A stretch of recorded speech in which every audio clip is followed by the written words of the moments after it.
I'm the Chittagong, they am the settled it. You not an educated person. I'm only for the rickshaw puller.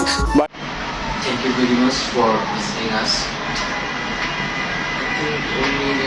রিক্সা চালকের ইংরেজি বলা দেখে অবাক দুই উপদেষ্টা। কিছুদিন আগে অন্তর্বর্তীকালীন সরকারের উপদেষ্টা হিসেবে শপথ গ্রহণ করছিলেন কোটা সংস্কার আন্দোলনের দুই সমন্বয়ক নাহিদ ইসলাম ও আসিফ মাহমুদ। তারা ছিলেন দুজনেই ছাত্র। সার্টিফিকেট অনুযায়ী তাদের দুজনের বয়স ২৬ বছর। তারা বৈষম্য বিরোধী ছাত্র আন্দোলনের অসহযোগ কর্মসূচিতে সাবেক প্রধানমন্ত্রী শেখ হাসিনা পদত্যাগের এক দফা দাবি ঘোষণা দেন এবং সফল হন। এরপরই আসিফ মাহমুদ ও নাহিদ ইসলাম দেশের অন্তর্বর্তীকালীন সরকারের উপদেষ্টা হিসাবে শপথ গ্রহণ করেন। ইতিমধ্যে দুই উপদেষ্টার একটি ভিডিও ভাইরাল হয়েছে সামাজিক যোগাযোগ মাধ্যমে, যেখানে দেখা যায় বিদেশি কয়েকজন সাংবাদিক ইংরেজিতে তাদের প্রশ্ন করছে।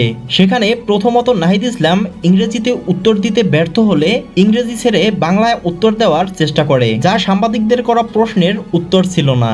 এই ভিডিওটি ভাইরাল হওয়ার পর তোপের মুখে পড়েছে এই দুই উপদেষ্টা। তাদেরকে নিয়ে অনেকেই করছে হাসি তামাশা। অনেকে তো এটাও বলছে এর চেয়ে আমাদের দেশের রিক্সা চালকরা ভালো ইংরেজি বলতে পারে। Capital of my country, but I am a great mental of my country. I think everybody is very emotional and very. প্রিয় দর্শক, এই বিষয়গুলো আপনি কিরকম দেখছেন জানিয়ে দিন কমেন্ট বক্সে।